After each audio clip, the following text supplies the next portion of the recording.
కోసం నిన్ననే మల్కాజ్గిరి నగరపాలక సంస్థ సమావేశంలో మా అధికారులకు సూచన చేసిన, నేను ఎక్కడ సమావేశం ఏర్పాటు చేసినా ఏ అభివృద్ధి కార్యక్రమంలో పాల్గొన్నా నేను మాట్లాడే వేదికకు కుడివైపున మా ఆడబిడ్డలందరూ నాకు కనిపించాలని నిన్న ఆదేశాలు ఇచ్చిన.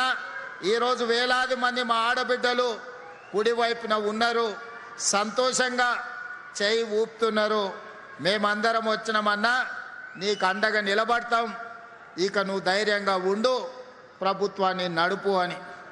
అందుకే మిత్రులారా, ఇవాళ మీ సమక్షంలో ఒక్క విషయం నేను మీతో పంచుకోదలుచుకున్నా. ఈనాడు దేశంలో 140 కోట్ల జనాభా, 29 రాష్ట్రాలు, కేంద్ర పాలిత ప్రాంతాలు ఉన్న ఈ దేశంలో 6 పెద్ద నగరాలు ఉన్నాయి. ఢిల్లీ, ముంబై, బెంగళూరు, కలకత్తా, చెన్నై, హైదరాబాద్. ఈ 4 మహానగరాలే భారతదేశం యొక్క ఆర్థిక వ్యవస్థను ఈరోజు నడిపిస్తున్నాయి.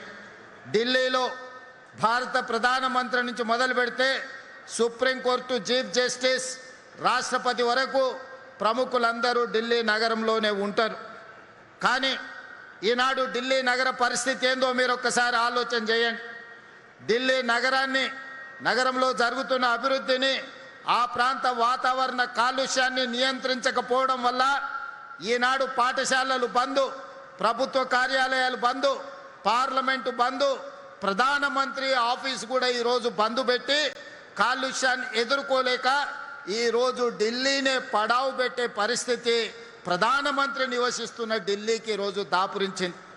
అదేవిధంగా ముంబై నగరం ప్రపంచ దేశాల ఆర్థిక వ్యవస్థను ఈనాడు ముంబై నగరం శాసిస్తుంది. ఈ దేశ ఆర్థిక వ్యవస్థ మొత్తం ముంబై నుంచే నడుస్తుంది. అలాంటి ముంబై ఈరోజు ట్రాఫిక్ జామ్లే కాదు, వర్షాలు వస్తే గంటల కొద్ది రోడ్ల మీదనే నిలిచిపోయే పరిస్థితి. ఈరోజు 10 ఫీట్ల ఎత్తున ముంబైలో వర్షాలు వస్తే నీళ్లు నిలబడే పరిస్థితి. ఇవాళ ముంబై నగరంలో స్లమ్స్తో పాటు అక్కడ నివసించలేని పరిస్థితి, ట్రాఫిక్లో గంటల కొద్ది ఇరుక్కుపోయే పరిస్థితి. వర్షం వస్తే కార్లలో కాదు పడవల్లో ప్రయాణం చేయాల్సిన పరిస్థితి ఈనాడు ముంబై నగరానికి దాపురించింది. అదేవిధంగా ఐటీ అభివృద్ధికి పేరు బెంగళూరు నగరం. కానీ ఇవాళ ఇంట్లో నుంచి బయలుదేరితే ఎయిర్పోర్ట్కి ఎప్పుడు చేరుకుంటామో, లేదా ఎయిర్పోర్ట్ నుంచి బయలుదేరితే కార్యాలయానికి ఎప్పుడు చేరుకుంటామో తెలియని పరిస్థితి. ఇవాళ బెంగళూరులో ఉన్న ట్రాఫిక్ సమస్య వల్ల పెద్ద పెద్ద కంపెనీలు ఈనాడు అక్కడి నుంచి తరలి వచ్చి హైదరాబాదు నగరంలో ఈరోజు ప్రారంభించుకుంటున్నారు. పోయిన సంవత్సరం చూసినాం చెన్నై నగరంలో వర్షాలు వస్తే అపార్ట్మెంట్స్, కాలనీలు, మొత్తం ప్రభుత్వ కార్యాలయాలు వర్షపు నీళ్లతో నిండిపోయి వారం 10 రోజులు చెన్నై నగరంలో నీళ్లలో, పడవలలో ప్రయాణం చేయాల్సిన పరిస్థితి. కలకత్తా గురించి నేను చెప్పాల్సిన పరిస్థితి లేదు. ప్రాణాలతో బయటికి పోతే తిరిగి వస్తారా లేదా అన్నంత పరిస్థితి, శాంతి భద్రతల పరిస్థితి కలకత్తా నగరంలో ఉంది. అందుకే ఈనాడు మరి 5 నగరాల నుంచి మనం నేర్చుకోవాల్సిన పాఠం, గుణపాఠం ఉన్నదా లేదా మన రాష్ట్ర ప్రజలు ఆలోచన చెయ్యాలి. అందుకే ఈ నగరాలలో ఉన్న సమస్యను, అక్కడ ఉన్న తీవ్రతను అర్థం చేసుకొని తెలంగాణలో మన ప్రభుత్వం ఏర్పడ్డ తర్వాత ప్రజాపాలనలో భాగంగా తెలంగాణ రాష్ట్రానికి భవిష్యత్ తరాలకు ఏది అవసరమో ప్రపంచ స్థాయి నిపుణులతో మిత్రులు శ్రీధర్ బాబు గారి ఆధ్వర్యంలో ఎక్స్పర్ట్స్ కమిటీని అపాయింట్ చేస్తే ఆ experts committee Telangana rising 2047 policy డాక్యుమెంట్ను అందించడమే కాకుండా ఔటర్ రింగ్ రోడ్డు లోపల ఈనాడు 160 కిలోమీటర్ల ఔటర్ రింగ్ రోడ్డు దేశంలో ఏ నగరానికి లేదు, ప్రపంచంలోనే కొన్ని నగరాలకు ఉండొచ్చు. అంత గొప్ప ఔటర్ రింగ్ రోడ్డు, అంతర్జాతీయ ఎయిర్పోర్టు ఈనాడు మన నగరానికి ఉన్నది.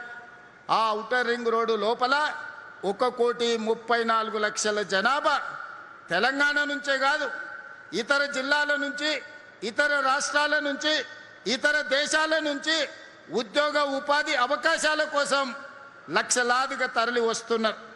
ప్రతి సంవత్సరం 3% జనాభా వేగంగా విస్తరిస్తున్నది మన ఈ మహానగరంలో. మరి మహానగరం హైదరాబాద్ మున్సిపల్ కార్పొరేషన్ అని ఒక్కటే ఒక్క మున్సిపల్ కార్పొరేషన్ ఉండే. మేడ్చల్ పోతే గ్రామ పంచాయతీలు, మున్సిపాలిటీలు, మున్సిపల్ కార్పొరేషన్లు, జిహెచ్ఎంసి 4 రకాల పరిపాలన. సర్పంచ్కు మున్సిపల్ చైర్మన్కు సఖ్యత ఉండదు. మున్సిపల్ చైర్మన్కి అక్కడుండే బోడుపల్లి మేయర్కు సఖ్యత ఉండదు. అక్కడుండే మేయర్కు హైదరాబాద్ మేయర్కి పరిచయమే ఉండదు. ఎవరి అనుమతులు వాళ్ళయే, ఎవరి పన్నులు వాళ్ళయే. నీళ్ళకు కష్టం వస్తే ఏడికి వాళ్ళనో తెలియదు. వర్షం వస్తే నీళ్లు నిలబడితే ఎవరిని అడగాలనో తెలియదు. డ్రైనేజ్ లీక్ అయితే ఎవరికి చెప్పుకోవాలనో తెలియదు. చెత్త మురిగిపోతే ఎవరితో మాట్లాడాలనో తెలియదు. కరెంటు కట్ అయితే ఎవరికి చెప్పాలనో తెలియని పరిస్థితి. అందుకే తాగే నీళ్ళ కోసం కావచ్చు, వేసే చెత్త కోసం కావచ్చు, వేసుకునే రోడ్ల కోసం కావచ్చు, అండర్ గ్రౌండ్ డ్రైనేజ్ కావచ్చు, మున్సిపల్లో ప్రతి పని క్రమ పద్ధతిలో అభివృద్ధి జరగాలి అంటే ఏమి చెయ్యాలి అని మేము నిపుణులను అడిగినాం. ఆ నిపుణులందరూ కలిసి ఒక సలహా ఇచ్చిండ్రు. ఈ కోర్ అర్బన్ రీజియన్ ఏదైతే ఉందో క్యూర్ ప్రాంతం, ఔటర్ రింగ్ రోడ్డు లోపల 2100 స్క్వేర్ కిలోమీటర్లను 3 కార్పొరేషన్లుగా విడదీయండి. ముఖ్యంగా సైబరాబాద్ కార్పొరేషన్ అంతర్జాతీయ స్థాయిలోనూ పేరు గడిస్తుంది. ఈరోజు అమెరికాలో ఉండే సిలికాన్ వ్యాలీకి ఎంత పేరుందో మన సైబరాబాద్ కూడా అంతే పేరుంది. ఇవాళ మన రాష్ట్రం నుంచి ఎగుమతులు అవుతున్న ఐటీ విలువ 60% ఈ సైబరాబాద్నే ఉంది. ఇవాళ భారతదేశంలో ఐటీ ఉత్పత్తుల ఎగుమతిలో 16.77% మన సైబరాబాద్ నుంచే ఈరోజు దేశ ఆర్థిక వ్యవస్థలో ఈరోజు మన కంట్రిబ్యూషన్ ఉన్నదని నేను తెలియజేస్తున్నా. అలాంటిది అన్ని ఆలోచన చేసి ఈనాడు ఈ ప్రక్క నుండే మైపాల్ యాదవో లేకపోతే జగదీష్ గౌడో లేకపోతే గంగాధరో ఇంకో కార్పొరేటరో పని ఉంటే ఎక్కడో హైదరాబాద్కి వెళ్ళాలి. ఈ బస్తీలలో ఉండేటోళ్ళు ఎవరైనా ఉంటే గోపన్పల్లి తండా నుంచి చిన్న పని ఉంటే ఎక్కడికో వెళ్ళాలి. అక్కడికి వెళ్తే గుర్తుపడతారో లేదో మనకు తెలియదు. మన సమస్యలు వాళ్ళకి అర్థమవుతాయో అర్థం కావో మనకు అర్థం కాదు. అందుకే ఆలోచన చేసి ఒక పద్ధతి ప్రకారం ఈనాడు గ్రేటర్ హైదరాబాద్ మున్సిపల్ కార్పొరేషన్ ఒక పక్కన 150 డివిజన్లతోటి, ఈనాడు సైబరాబాద్ మున్సిపల్ కార్పొరేషన్ 76 డివిజన్లతోని సైబరాబాద్ మహానగరపాలిక సంస్థను పెట్టుకున్నాం. 74 డివిజన్లతోని మల్కాజ్గిరి మున్సిపల్ కార్పొరేషన్ ఏర్పాటు చేసుకున్నాం. ఎవరికి వాళ్ళు ఈరోజు ఈ సైబరాబాద్ మున్సిపల్ కార్పొరేషన్లో కుత్బుల్లాపూర్ శాసనసభ నియోజకవర్గం, కుక్కట్పల్లి శాసనసభ నియోజకవర్గం, షేర్లింగపల్లి శాసనసభ నియోజకవర్గాన్ని 3 జోన్లుగా విడగొట్టి ఒక మున్సిపల్ కార్పొరేషన్గా, ఒక సైబరాబాద్ పోలీస్ కమిషనరేట్గా ఈరోజు మనం ఈ కార్పొరేషన్స్ని ఏర్పాటు చేసుకున్నాం. పోలీస్ కమిషనరేట్లను ఏర్పాటు చేసుకున్నాం. ఒకనాడు పోలీసు వాళ్ళకు మున్సిపల్ వాళ్ళకు సఖ్యత లేదు, మున్సిపల్ వాళ్ళకు హెచ్ఎండిఏ వాళ్ళకు సఖ్యత లేదు. అదేవిధంగా మెట్రో వాటర్ వర్క్స్ వాళ్ళకి ఒక పద్ధతి లేదు. అందుకే ఈనాడు పోలీస్ కమిషనరేట్, మున్సిపల్ కమిషనరేట్ని కంప్లీట్గా ఒకే విధంగా ఒకే సరిహద్దులతోని ఈరోజు పరిపాలన సౌలభ్యం కోసం 3 కార్పొరేషన్లను ఏర్పాటు చేసుకున్నాం. అందుకే మిత్రులారా, ఎవరెన్నన్నా రాజకీయాల గురించి మాట్లాడినా నేను ఒక్కటే మాట చెప్పదలుచుకున్నా. ఎన్నికలు వచ్చినప్పుడు రాజకీయాలు చేద్దాం. 2029 ఎన్నికల్లో ఎవరు ఏమవుతారో, ఎవరిని ప్రజలు ఆశీర్వదిస్తారో 6 నెలల ముందు రాజకీయాలు మాట్లాడుకుందాం. రాబోయే 2 సంవత్సరాలు రాజకీయాలకు అతీతంగా, పార్టీలకు అతీతంగా, జెండాలకు ఎజెండాలకు అతీతంగా మన ప్రాంతాలను అభివృద్ధి చేసుకుందాం. మీకు అవసరమైన నిధులను ఈరోజు మనం ఇస్తాము అని చెప్పి ఈరోజు నిర్ణయం తీసుకున్నాం. వివక్ష లేదు, లేకపోతే వితండవాదం లేదు. ఇవాళ అభివృద్ధి ప్రణాళిక పేదల అవసరాలు తీర్వాలి. ఈ ప్రాంత అభివృద్ధికి అవసరమైన ఎలివేటెడ్ కారిడార్లు కానీ, ఫ్లైఓవర్స్ కానీ, అండర్ పాస్లు కానీ, రోడ్లు కానీ, అవసరమైన ప్రభుత్వ కార్యాలయాలు కానీ, ఇవే కాకుండా పేదోళ్ళ పిల్లలు చదువుకోవడానికి young India integrated residential schools కానీ, అదేవిధంగా తెలంగాణ స్కూళ్ళను కానీ ఈరోజు ఈ ప్రాంతంలో మనం మొదలుపెట్టినాం. ఎందుకంటే ఈ ప్రాంతానికి వివిధ రాష్ట్రాల నుంచి వలస వస్తుంటారు. వాళ్ళ ప్రధానమైన సమస్య పిల్లల చదువులు, తల్లిదండ్రుల వైద్యం. అందుకే పిల్లల చదువులకు ఉచితంగా అంతర్జాతీయ ప్రమాణాలతోని చదివించాలని, ప్రైవేట్ కార్పొరేట్ స్కూళ్ళతో పోటీ పడాలని, అదేవిధంగా అపోలో యశోద లాంటి ట్రీట్మెంట్స్ అందించాలి పేదవాళ్ళకు ఉచిత వైద్యాన్ని ఈనాడు ప్రత్యేకమైన ప్రణాళికలతోని మన ప్రభుత్వం ముందుకు వచ్చింది. అందుకే ఈరోజు నేను అడుగుతున్న మిత్రులారా, నిన్న మన కేంద్ర ప్రభుత్వం లేదా కేంద్రంలో అధికారంలో ఉన్న నాయకులను చేవెళ్ళ ఎంపీ వాళ్ళే, మెదక్ ఎంపీ వాళ్ళే, మల్కాజ్గిరి ఎంపీ వాళ్ళే, సికింద్రాబాద్ నుంచి ఎంపీయే కాదు కేంద్ర మంత్రిగా ఉన్నాడు. ఈడున్న నలుగురు పార్లమెంట్ సభ్యులు ఈ ప్రాంత ప్రజలు ఓటేసి గెలిపించారు. తెలంగాణ నుంచి 8 మంది ఎంపీలను ఇస్తేనే నరేంద్ర మోడీ గారు ప్రధానమంత్రి అయిన. నేను ఇవాళ అడుగుతున్నా, ప్రజలు మీకు ఓట్లేసి గెలిపించి ఢిల్లీకి పంపిస్తే మోడీని అడిగి మెట్రోని తెచ్చే తెలివితేటలు మీకు లేవా? రీజనల్ రింగ్ రోడ్కు నిధులు అడగాల్సిన అవసరం లేదా? గోదావరి నదీ జలాలు హైదరాబాద్ నగరానికి తాగడానికి నిధులు తీసుకురావాల్సిన అవసరం లేదా? సింగూరు నదీ జలాలను హైదరాబాద్కి తేవాల్సిన అవసరం లేదా? వీటి మీద మీరు మోడీ గారిని అడగరా? మూసీ నది ప్రక్షాళన కోసం కేంద్ర ప్రభుత్వం నుంచి అనుమతులు తీసుకురమ్మంటే అది చేత కాదు. కానీ ఈడుండి పొంకనాలు కొడుతున్నారు. ఆయన పెద్ద మనిషి కిషన్ రెడ్డి వెనకటికి ఎవరో చెప్పిండట, పొంకనాల పోసిగానికి 3 ఎడ్లుంటే 36 దొడ్లున్నాయని. అయ్యా కిషన్ రెడ్డి, నువ్వు ఎంత మొనగానువో ఎంత లడాయికోతో తెలంగాణ వాళ్ళందరికీ తెలుసు. నీ తెలివితేటలు ఆపేయి. మోడీ గారిని అడుగు. ప్రాణహిత చేవెళ్ల మీద తుమ్మిడేటి ప్రాజెక్టు మహారాష్ట్ర ముఖ్యమంత్రి మనతో చర్చించడానికి రాకుండా అడ్డుపడుతున్నది మీరు కాదా? ఈరోజు గోదావరి నుంచి ఈ నగరంలో విస్తరిస్తున్న జనాభాకు 20 టీఎంసీల తాగునీళ్లు తేవాలని పనులు ప్రారంభిస్తే ఆ నిధులు రాకుండా అడ్డుకుంటున్నది మీరు కాదా? ఇవాళ సింగూరు జలాలను నగరాన్ని దాహార్తం తీర్చడానికి ప్రయత్నం చేస్తుంటే అడ్డుపుల్ల పెట్టింది మీరు కాదా? ఈరోజు నరేంద్ర మోడీ గారు సబర్మతి రివర్ ఫ్రంట్ కట్టుకుంటే అబ్బా ఆహా ఓహో అని నువ్వు డప్పు కొడతావట్టి ఆయనకు. ఢిల్లీలో యమునా నది కట్టుకుంట్రి, యూపీలో గంగా నది రివర్ ఫ్రంట్ కట్టుకుండ్రి. మరి మనకున్న మూసీని ప్రక్షాళన మనం చేసుకోవద్దా? మన మూసీ బాగుపడొద్దా? మన మూసీ మన ప్రజలకు ఉపయోగపడొద్దా? మన మూసీ సరిహద్దున మన యువకులకు ఉద్యోగ ఉపాధి రావద్దా? ఎందుకు అడ్డుకుంటున్నారు? గుజరాత్కు గులాములుగా మీరు ఎందుకు పనిచేస్తున్నారు? గుజరాత్ అభివృద్ధి చేసుకోవడం నరేంద్ర మోడీ బాధ్యత అయితే తెలంగాణ హైదరాబాద్ నగరాన్ని అభివృద్ధి చేయాల్సిన బాధ్యత కిషన్ రెడ్డికి, ఈటెల రాజేందర్కు, విశ్వేశ్వర రెడ్డికి, రఘునందన్ రావుకి లేదా అని నేను అడుగుతున్నా. ఇక్కడున్న ప్రజలు మీకు ఓటు వేయలేదా? మిమ్మల్ని ఎంపీలను చెయ్యలేదా? మీరు కేంద్రంలో ప్రభుత్వంలో లేరా? ఇవాళ పదే నువ్వేం చేసినావని నన్ను అడుగుతున్నారు. 10 ఏళ్ళు ఉన్నాయన, 10 ఏళ్ళ తర్వాత ఫామ్ హౌస్లో వండుకున్నాడు. 12 ఏళ్ళు అయింది నరేంద్ర మోడీ వచ్చి. 2 ఏళ్లలోనే ఏమి చేయలేదని నన్ను అడుగుతున్నారు కదా. అసెంబ్లీకి రాండి. 10 ఏళ్ళల్లో ఆయన ఏం చేసిండో, 12 ఏళ్ళలో మోడీ ఏం చేసిండో, 2 ఏళ్లలో నేనేం చేసిండో నేను చర్చ పెడతా. మా పిఎస్సి చైర్మన్ అరకపూడి గాంధీ గారితోనే నేను సమాధానం ఇప్పిస్తా. 2 ఏళ్లలో ఏమేమి పనులు చేసినో, ఏమేమి విధాన నిర్ణయాలు చేసినో, ఏ విధంగా మన రాష్ట్ర అభివృద్ధి కోసం ప్రణాళికలు సిద్ధం చేసినో అసెంబ్లీలో 4 రోజులు దీని మీదనే చర్చ పెడతాం.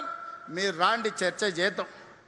ఇలా తప్పించుకోవడం మీ చేతనే అవుతుంది అనుకుంటున్నాం.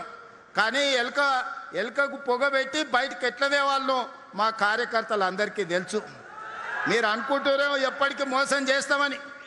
వాళ్ళని చూడురి, మున్సిపల్లో చిన్న వార్డు మెంబర్కి ఎన్నికలు ఉంటే మోడీకి చూసి ఓటేయండి అంటారు. నేను అడుగుతున్న కిషన్ రెడ్డి గారిని, మన మోరీలో మురికి తీయాలంటే మోడీ వస్తాడే? ఈడున్నోడు ఎవడన్నా సక్కనైనోడు ఉండాలి. పెళ్లి పెద్దను చూసి పిల్లగానికి పిల్లని ఇస్తే వాడు సంసారం చేయకపోతే పెళ్లి పెద్దని అడుగుతామా? ఇవాళ ఈడ ఓట్లు వేసేటోడు మనకు పని చేసేటోడు అయి ఉండాలి. మనకు అందుబాటులో ఉన్నోడు కావాలి. మన సమస్యలు తెలిసినోడు కావాలి. అందుకే మీరు అరకపూడి గాంధీ గారిని 2014, 2018, 2023 3 సార్లు హ్యాట్రిక్ గెలిపించిండ్రంటే మీ సమస్యల పట్ల అవగాహన ఉండి మీకోసం కొట్లాడుతున్నాడు కాబట్టి 3 సార్లు ఎమ్మెల్యేగా గెలిపించిండు.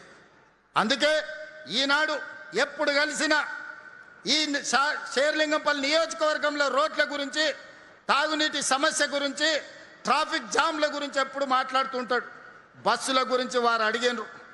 తొందరలోనే గాజుల రామారంలో 100 ఎకరాల అంతర్జాతీయ బస్ టెర్మినల్ని కట్టుకోబోతున్నాం. ఆల్రెడీ ఆర్టీసీకి 100 ఎకరాల భూమిని కేటాయించినాం. 3 నెలలు తిరిగే లోపల పనులు ప్రారంభించుకుంటాం అని చెప్పడానికి నేను సంతోషిస్తున్నా. ఈ ఏరియాల ట్రాఫిక్ సమస్యను పరిష్కరించడానికి, ఈ బస్సుల బెడద నుంచి మిమ్మల్ని కాపాడడానికి గాజుల రామారంలో 100 ఎకరాల అంతర్జాతీయ బస్ టెర్మినల్ మనం కట్టుకుందామని తెలియజేస్తున్నాం. మెట్రో విస్తరణ ఈరోజు రాయదుర్గంలో ఆగిపోయింది. అక్కడి నుంచి నియోపోలిస్ వరకు ఈరోజు మనం విస్తరించుకునే కార్యక్రమం చేసుకుందాం. ఇవాళ ఈ ప్రాంతంలో 200 కోట్ల రూపాయల పైగా ఎకరం ధర వలుకుతుందంటే ఈ ప్రాంతంలో మౌలిక వసతులు అవసరం. మనం విశ్వనగరం అని గొప్పలు చెప్పుకుంటే సరిపోదు, దానికి సరిపోయినన్ని సౌలతులు ఉండాలి. ఆ సౌలతులు చేయాల్సిన బాధ్యత ఈ ప్రభుత్వం మీద ఉన్నది. అందుకే ఈనాడు Cyberabad police commissionerate, Cyberabad municipal commissionerate మీకోసం ప్రత్యేకంగా అద్భుతమైన నెట్ జీరో కార్యాలయాలను కట్టించి, ఈరోజు మున్సిపల్ కార్పొరేషన్ ఆఫీస్ అంటే ఒక ఐటీ కార్పొరేట్ ఆఫీస్ లెవెల్లో ఉండాలి. ఒక మైక్రోసాఫ్ట్ లేకపోతే ఒక గూగుల్ ఆఫీస్కి వెళ్తే, లేకపోతే ఒక కాగ్నిజెంట్ దగ్గరకు, ఒక టీసీఎస్ ఆఫీస్కి వెళ్తే ఎంత గొప్పగా, ఎంత అద్భుతంగా నిర్వహణ జరుగుతుందో, సైబరాబాద్ మున్సిపల్ కమిషనరేట్ ఆఫీస్ కూడా అంత అద్భుతంగా నిర్మించి ఈరోజు మనం మీకు అందించాలని ఈరోజు ప్రారంభోత్సవ కార్యక్రమాలు చేసుకున్నాం. అందుకే మిత్రులారా, మీరు సహకరించండి, మీరు అండగా నిలబడండి. అదేవిధంగా మా గాంధీ గారు చెప్తున్నారు, అన్న పేదోళ్ళకి ఇండ్లు లేవని. ఈరోజు ఈ వేదిక మీద నుంచి ప్రకటించడానికి సంతోషపడుతున్నా. 1,00,000 ఇండ్లు ఎల్ఐజీ ఎంఐజీ ఇండ్లు కట్టి పేదలని అందులో భాగస్వాములను చేసి అల్పాదాయ వర్గాలకు ఆ ఇండ్లను కేటాయించడానికి ప్రణాళికలు సిద్ధం చేస్తున్నాం. పొంగులేటి శ్రీనివాసరెడ్డి గారు ఆ వివరాలన్నిటిని కూడా తొందరలోనే అందిస్తాడు. ఇవాళ పేదల కష్టాలు తెలుసు. ఆనాడు రాజీవ్ స్వగృహ పేరు మీద పేదలకు ఆనాడు ఇండ్లు అందించినాం. ఈనాడు మళ్ళీ పేదలకు ఇండ్లు ఏ ప్రాంతంలో ఉన్న వాళ్లకు ఆ ప్రాంతంలోనే కట్టించాలని ఆలోచన చేస్తున్నాం. ఎక్కడో నగరం నడుబొడ్డున ఉన్న వాళ్ళను శేర్లింగంపల్లి అవతల లేకపోతే పటాన్ చెరువు దగ్గర కట్టిస్తే వాళ్ళు ఇక్కడి నుంచి అక్కడికి రారు. ఇక్కడ ఉన్నోళ్ళేమో ఈడున్న మా పేదలకు ఇయ్యలేదు, అక్కడ పట్నం నుంచి తెచ్చి ఇక్కడెట్లు ఇస్తారని పంచాయతీలు అవుతున్నాయి. అందుకే మిత్రులారా, ఏ ప్రాంతానికి ఆ ప్రాంతంలో ప్రభుత్వ భూములను సేకరిస్తున్నాం, కబ్జాల నుంచి విడిపిస్తున్నాం. అక్కడ పేదలకు ఎల్ఐజీ ఎంఐజీ ఇండ్లు కట్టించడానికి ప్రణాళికలు సిద్ధం చేస్తున్నాం. అదేవిధంగా ఇంటిగ్రేటెడ్ స్కూల్స్ నర్సరీ నుంచి 12th క్లాస్ వరకు నాణ్యమైన విద్యను అందించడమే కాదు, ఉదయమే చాలామంది పనులు చేసుకోవడానికి బయటకు వెళ్తుంటారు తల్లిదండ్రులు. పిల్లలకు టిఫిన్ తయారు చేయాలన్నా వాళ్ళకి సమయం సరిపోదు. అందుకే మా అక్కలకు అండగా నిలబడడానికి మీ పిల్లలకు ఉదయం పాఠశాలల్లో బ్రేక్ఫాస్ట్ ఇవ్వడమే కాదు, ప్రతిరోజు పాలు ఇవ్వాలి, రాగి జావా ఇవ్వాలని ఈరోజు ప్రణాళికలు సిద్ధం చేస్తున్నాం. మధ్యాహ్నం పూట సన్న బియ్యంతో సంటి పిల్లలకు అన్నం పెట్టడానికి ఈరోజు రాష్ట్ర ప్రభుత్వం ముందుకు వస్తున్నది. మా అక్కల కష్టాలు సగానికి సగం మేము తీరుస్తే మిగతాది మహాలక్ష్మి పథకం ద్వారా ఆర్టీసీ బస్సుల్లో ఉద్యోగ ఉపాధికి నెలకు 10,000 మిగులుతున్నాయి మా అక్కలకు బస్ కిరాయి పైసలు. ఏమక్క, ఈ 2.5 ఏళ్ళల్లో ఎవరైనా ₹1 అడిగినరా మిమ్మల్ని? ప్రారంభించినాడే నేను చెప్పిన, బస్సు బాజాబ్తా చేయి పెడితే ఆగాల్సిందే, అక్కలు అడిగిన దగ్గర దించాల్సిందే అని చెప్పిన. ఎవరైనా మిమ్మల్ని పైసలు అడిగితే బస్ టికెట్కు జేబులో మీ సోదరుడి ఫోటో పెట్టుకొని మా తమ్ముడు పట్నం వాళ్ళు ఉంటాడు తెచ్చుకోపోండి అని నా ఫోటో చూపించమని చెప్పిన. ఇవాళ మా అక్కలు చెప్పాలి, 2.5 ఏళ్ళల్లో 10,000 కోట్లు మీ బస్ కిరాయిల కోసం ఈరోజు ఆర్టీసీకి మనం చెల్లించినాం. ఒకనాడు నష్టాలలో ఉన్న ఆర్టీసీ ఇవాళ లాభాలలోకి వచ్చింది. 50,000 మంది కార్మిక కుటుంబాలను మీ ప్రయాణం వల్ల ఈరోజు ఆదుకోవడం జరిగింది. పెట్రోల్ బంకులు ఇచ్చినాం, బస్సులలో ఉచిత ప్రయాణమే కాదు, మహిళా సంఘాలకు ఇవాళ 1000 బస్సులు కొనిచ్చినాం. మీరు బస్సు యజమానులుగా ఇవాళ ఆడబిడ్డలు ఆర్టీసీకి బస్సులను పెట్టాను. అదాని అంబానీలు సోలార్ విద్యుత్ అంటారు, ఇవాళ 1000 మెగావాట్లు మా అక్కలకి ఇచ్చినాం. అదాని అంబానీలతో పోటీ పడుతున్నారు. ఇవాళ పెట్రోల్ బంకులు అంటే రిలయన్స్ అంటారు, కానీ మా అక్కలకు పెట్రోల్ బంకులు ఇచ్చినాం నడిపించుకునే విధంగా. అంతెందుకు, హైటెక్ సిటీ, మైక్రోసాఫ్ట్, ఇన్ఫోసిస్, విప్రో, కాగ్నిజెంట్, లేకపోతే గూగుల్ లాంటి సంస్థలు హైటెక్ సిటీ చుట్టుముట్టుతో ఇవే కదా. ఇందిరా మహిళా శక్తి స్టాల్స్ 3.5 ఎకరాలల్లా 150 స్టాల్స్ 1000 కోట్ల భూమి ఆడబిడ్డలకిచ్చి ఐటీ కంపెనీలతో పోటీ పడే విధంగా అమెజాన్ వెబ్సైట్లో మా ఆడబిడ్డలు తయారు చేసే ఉత్పత్తి వస్తువులను ఈరోజు ఆన్లైన్లో అమ్మే ఆత్మగౌరవం మా ఆడబిడ్డలకు వచ్చింది. నేను ఆనాడే చెప్పిన, 1 కోటి మంది మహిళల్ని కోటీశ్వరులను చేసే వరకు నిద్రపోయేదే లేదు. ఆడబిడ్డ అంటే కోటీశ్వరాలు కావాలి, కుటుంబ సభ్యులను కాపాడుకోవాలి అని ఈరోజు ప్రణాళికలు సిద్ధం చేసినాం. 2034కు $1 ట్రిలియన్ ఎకానమీకి తెలంగాణ రాష్ట్రాన్ని తీసుకెళ్ళాలి. 2047కి $3 ట్రిలియన్ ఎకానమీ ముందుకు వెళ్ళాలి అని ప్రణాళికలు చేసినాం. అక్కడికి వెళ్ళాలంటే మా ఆడబిడ్డలు 1 కోటి మంది కోటీశ్వరులు కావాలి. ఇవాళ ఆడబిడ్డలకు అండగా నిలబడే ప్రభుత్వం ఇది. ఆడబిడ్డల ఆశీర్వాదంతో ఏర్పడ్డ ప్రభుత్వం ఇది. అందుకే ఈ ప్రభుత్వంలో మొదటి ప్రాధాన్యత ఆడబిడ్డలకు ఉంటుంది, రెండో ప్రాధాన్యత మా నిరుద్యోగ యువకులకు ఉంటుంది. అందుకే young India skills university, young India sports university, young India integrated residential schools పెట్టి సంవత్సరానికి 27,000 కోట్ల రూపాయలు పేదల విద్య కోసం ఖర్చు పెడుతున్న ప్రభుత్వం, 8% నిధులు ఇచ్చిన ప్రభుత్వం దేశంలోనే తెలంగాణ ప్రభుత్వం అని ఈరోజు నేను గొప్పగా చెప్పదలుచుకున్నా. అందుకే ఈనాడు కిషన్ రెడ్డి గారికి, చంద్రశేఖరరావు గారికి నా విజ్ఞప్తి ఒక్కటే, చేతనైతే సహకరించండి, మీ అనుభవంతో సూచన చేయండి. లేకపోతే మీ అబద్ధాలతో, మీ అవినీతితో, మీ అహంకారంతో ఈ తెలంగాణ అభివృద్ధిని అడ్డుకోకండి. మీ చీకటి ఒప్పందాలు, మీ గూడు పుటానీలు తెలంగాణ యువత గమనిస్తూనే ఉన్నారు. ఇవాళ ఎప్పుడు అభివృద్ధి కోసం నేను పోయి ఢిల్లీలో కలిసి వచ్చినా 3 రోజుల తర్వాత కిషన్ రెడ్డి పోయి కలుస్తాడు. నేను ప్రధానమంత్రిని కలిస్తే వెనకంగానే ప్రధానమంత్రిని కలుస్తాడు. నేను అర్బన్ డెవలప్మెంట్ మినిస్టర్ని కలిస్తే 3 రోజుల తర్వాత కలుస్తాడు. నేను రైల్వే మినిస్టర్ని కలిస్తే 3 రోజుల తర్వాత పోయి కలుస్తాడు. నేను కలుద్దాం రమ్మంటే రాడు. నేను కూర్చొని వాళ్ళని ఒప్పించి మెప్పించి ఒక దారిలోకి పట్టుకొస్తే మన మంచి కాసిన పాలలో ఉప్పేసినట్టు పోయి చెప్తాడు, నువ్వు ఇస్తావు అంటే ఆయనకు పేరు వస్తుంది, మళ్ళీ వాళ్ళ ప్రభుత్వం వస్తుంది, నువ్వు చెయ్యకని పోయి కాళ్ళలో కట్టబెడుతుంటాడు ఈ కిషన్ రెడ్డి. ఇట్లాంటి బుద్ధులు మానుకోండి కిషన్ రెడ్డి గారు. ఈ తెలంగాణ ప్రజలు గమనిస్తున్నారు. తెలంగాణ అభివృద్ధికి అడ్డం పడ్డావంటే, తెలంగాణ అభివృద్ధికి అడ్డం పడ్డానికి పుట్టగతులు లేకుండా తెలంగాణ రాష్ట్రంలో ప్రజలు తీర్పిస్తారు. మళ్ళీసారి మీరు ఒక్కరు కూడా బతికి బట్టగట్టి ఢిల్లీకి ఊరు. అందుకే ఈనాడు ఇంత మంచి కార్యక్రమం, అభివృద్ధి కార్యక్రమాల్లో భాగంగా మీరందరు ఇక్కడికి వచ్చిండ్రు. ఇప్పటి వరకు గాంధీ గారు చాలా ఇంకా చిట్టా చదివేండు. నేను ఒక మాట ఇస్తున్న వారికి, ఒక్కొక్కటిగా కాకుండా 6 నెలల్లో ఈ పనులన్నీ ఒక కొలిక్కి తీసుకురండి, మళ్ళా 6 నెలలకి ఇక్కడికి వస్తా, నువ్వు అడిగిన అన్నీ ఇచ్చే బాధ్యత నాది. ఎందుకంటే ఆనాటి ముఖ్యమంత్రులు హైటెక్ సిటీ కట్టకపోయినుంటే, ఔటర్ రింగ్ రోడ్ అభివృద్ధి చేయకపోయినుంటే, అంతర్జాతీయ ఎయిర్పోర్టు తేకపోయినుంటే తెలంగాణ రాష్ట్రం ఈరోజు దేశంలో నెంబర్ 1 అవుతుండేనా? ఆనాటి ముఖ్యమంత్రులు దూరదృష్టితోని ప్రధానమంత్రి పివి నరసింహారావు గారు, మన్మోహన్ సింగ్ గారు మన రాష్ట్రానికి, హైదరాబాద్ నగరానికి నిధులు ఇవ్వడమే కాకుండా అనుమతులు ఇవ్వడంతో ఈరోజు మనం ప్రపంచంతో పోటీ పడుతున్నాం.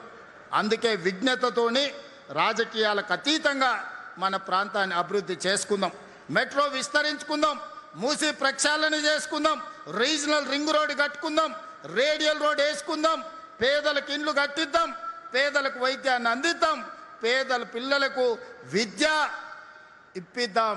తద్వారా ఈ తెలంగాణ అభివృద్ధి చెందిన తెలంగాణగా మారుతుంది. ఆనాడు వాళ్ళు విధ్వంసం చేస్తే ఈనాడు తెలంగాణను వికాసం వైపు నడిపించడానికి మన ప్రభుత్వం పనిచేస్తుంది. నిండు మనసుతోని మీరు ఆశీర్వదించండి. రాబోయే 24 నెలలు నిరంతరం రోజుకు 18 గంటలు పనిచేసి అభివృద్ధి చేసే బాధ్యత మాది. ఆఖరి 6 నెలలు ఎన్నికల కోసం, రాజకీయాల కోసం వస్తాం. ఆనాడు ఈ ప్రాంతంలో జరిగిన అభివృద్ధి, షేర్లింగంపల్లి 5-6 అసెంబ్లీలో అయితే రాబోయే రోజుల్లో వేదిక మీద ఉన్న మిత్రులందరికీ టికెట్లు ఇచ్చే బాధ్యత నాది. వాళ్ళందరినీ గెలిపించుకునే బాధ్యత అరికపూడి గాంధీది, పట్నం మహేందర్ రెడ్డిది, శ్రీధర్ బాబు గారిది. మెరకల్ లాంటి నాయకులు వేదిక మీద ఉన్నారు. వాళ్ళందరికీ ఎమ్మెల్యేలై సేవ చేయాలన్న ఆలోచన ఉంది. రేపు షేర్లింగంపల్లి, కుక్కట్పల్లి, కుత్బుల్లాపూర్లోనే ఈ 3 కనీసం 10 నియోజకవర్గాలు అవుతాయి. సీట్లు పెరుగుతాయి. వేదిక మీద ఉన్న వాళ్ళందరికీ సీట్లు ఇచ్చే బాధ్యత కాంగ్రెస్ పార్టీ తీసుకుంటుంది. ఎవరు టికెట్ రాదని ఆందోళన చెందకండి. ప్రజలల్లో ఉండండి, బస్తీ బాట పట్టండి. పేదల అభివృద్ధి కోసం, పేదల సంక్షేమం కోసం, మీ ప్రాంత నిధుల కోసం పనిచేయండి.